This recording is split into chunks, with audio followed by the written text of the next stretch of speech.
नमस्कार विद्यार्थी मित्रांनो, स्वागत आहे तुम्हा सर्वांचं आमच्या सुपरमास्टर या यूट्यूब चॅनलवर। मित्रांनो, महाराष्ट्र शिक्षक पात्रता परीक्षा 2026च्या संदर्भाने आत्ताच्या क्षणाची सर्वात मोठी बातमी आपल्याला या ठिकाणी पाहायला मिळत आहे। आता ती बातमी कोणती आहे, तर ज्या उमेदवारांनी शिक्षक पात्रता परीक्षेचं फॉर्म भरलेलं आहे आणि 28 तारखेला जी होणारी परीक्षा होती ती रद्द होऊन आता पुढे ढकलण्यात आलेली आहे, त्या संदर्भात एक अत्यंत महत्त्वाचं आपल्याला या ठिकाणी माहिती प्राप्त झालेली आहे। तर बघा, माहिती कोणती आहे तर आपण या ठिकाणी वेळ न गमावता बघूया। तुम्हाला जसं की स्क्रीनवर दिसत असल्याप्रमाणे महाराष्ट्र राज्य परीक्षा परिषद यांच्या लेटर पॅडवर हे या ठिकाणी आपल्याला पत्र पाहायला मिळत आहे। ते पत्र कशा संदर्भात आहे तर बघा, या ठिकाणी आपल्याला दिसत आहे की दिनांक 2 जुलै रोजीला 2026ला हे पत्र या ठिकाणी देण्यात आलेलं आहे। आणि कोणाला देण्यात आलेलं आहे तर बघा, या ठिकाणी माननीय व्यवस्थापक IBPS गोपनीय संस्था मुंबई यांना हे पत्र देण्यात आलेलं आहे। कोणातर्फे तर महाराष्ट्र राज्य परीक्षा परिषदेतर्फे। आणि याचा विषय काय आहे तर विषयामध्ये देण्यात आलेला आहे बघा, या ठिकाणी महाराष्ट्र शिक्षक पात्रता परीक्षा TET 2026 या परीक्षेचे ऑनलाईन पद्धतीने आयोजन करण्याबाबत।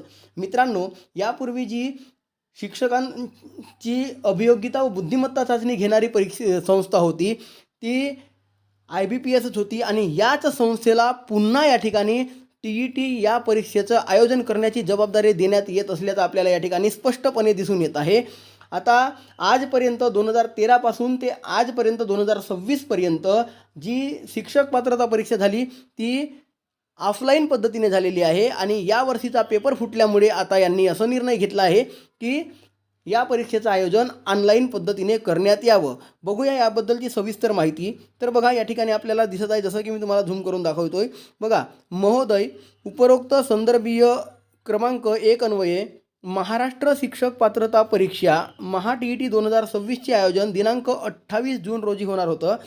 आता यामध्ये काय सांगितलं होतं की यासाठी सर्व जिल्ह्यातील पेपर क्रमांक 1 म्हणजे 1ली ते 5वीसाठी बघा किती उमेदवारांनी या ठिकाणी अर्ज केला होता तर 2,58,061 उमेदवारांनी पेपर क्रमांक 1साठी, तर पेपर क्रमांक 2साठी 3,42,064 उमेदवारांनी पेपर क्रमांक 2साठी अर्ज केला होता। असे मिळून एकूण 6,01,25 उमेदवार या परीक्षेला बसलेले होते। आता या परीक्षार्थींची ऑनलाईन जी TET घेणार आहे त्या संदर्भातील हे महत्त्वपूर्ण परिपत्रक आहे। बघा, यामध्ये पुन्हा असं माहिती दिली आहे की परीक्षेसाठी राज्यातील जिल्ह्यांमध्ये 701, पेपर क्रमांक 1साठी 701 आणि पेपर क्रमांक 2साठी 1028 असे एकूण 1729 परीक्षा केंद्र निश्चित केले होते।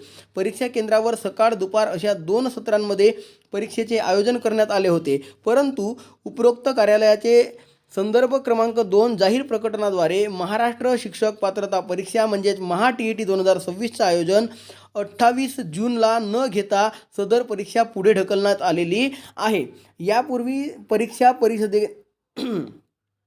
यापूर्वी सदर परीक्षा घेण्याकरिता उपरोक्त संदर्भीय मेल 3 अन्वये परीक्षेचे आयोजन ऑनलाईन पद्धतीने घेण्याबाबत आपणास अवगत करण्यात आले होते। म्हणजे यांनी IBPSला तो आता टेंडर दिलेला आहे असं म्हणायला हरकत नाही। दिनांक 1 सप्टेंबर 2025 रोजी माननीय सर्वोच्च न्यायालयाने याचिका क्रमांक तसेच अन्य संबंधित याचिकावर 2 न्यायाधीशांच्या खंडपीठाने सेवेतील शिक्षकांना TET परीक्षा होणे अनिवार्य आहे असे करण्यात आले आहे। त्यानुसार सेवेतील शिक्षकांना व सेवेत येणाऱ्या शिक्षकांना TET परीक्षा उत्तीर्ण होण्यासाठी सन 2028 पर्यंत मुदत देण्यात आली आहे। सदर परीक्षेचे आयोजन वर्षातून किमान 2दा घेण्याचे प्रस्तावित आहे। तसेच यापुढे होणाऱ्या परीक्षा देखील ऑनलाईन पद्धतीनेच अवलंब करून घ्यावयाच्या असल्याने शासन निर्देशानुसार महाराष्ट्र शिक्षक पात्रता परीक्षा TET 2026चे आयोजन आपल्या संस्थेमार्फत शक्य तितक्या लवकर व सुरक्षितरित्या व पारदर्शकपणे घेण्याकरिता ही विनंती करण्यात येत आहे। आणि यामध्ये बघा पुन्हा काय माहिती दिली आहे तर बघू शकता, माध्यमनिहाय व पेपरनिहाय प्रविष्ट परीक्षार्थींची संख्या, जिल्हानिहाय परीक्षार्थी व निश्चित केलेल्या केंद्रांची संख्या, जिल्हानिहाय सेवेत कार्यरत परीक्षार्थी शिक्षकांची संख्या, जिल्हानिहाय उमेदवार व परीक्षार्थी जे आहेत त्यांची संख्या, त्यानंतर महाराष्ट्र शिक्षक पात्रता परीक्षा म्हणजे TET बाबतचे शासन निर्णय यांचा संदर्भ देण्यात आलेला आहे. आणि या ठिकाणी तुम्ही स्वाक्षरी पाहू शकता. आयुक्त महाराष्ट्र राज्य परीक्षा परिषद पुणे यांची या ठिकाणी स्वाक्षरी दिसत आहे. म्हणजेच आता ही परीक्षा 100% IBPSच घेणार आहे आणि जसं टेट परीक्षेमध्ये झालं त्याच पद्धतीने आता पुनरावृत्ती होणार असल्याचं या ठिकाणी आपल्याला चिन्हे स्पष्ट होत आहेत. तर मित्रांनो, अपेक्षा करतो की ही माहिती तुम्हाला नक्कीच आवडलेली असेल तर व्हिडिओला एक लाईक जरूर करा आणि अजूनही तुम्ही चॅनलवर नवीन असाल तर चॅनलला सबस्क्राईब करून घ्या.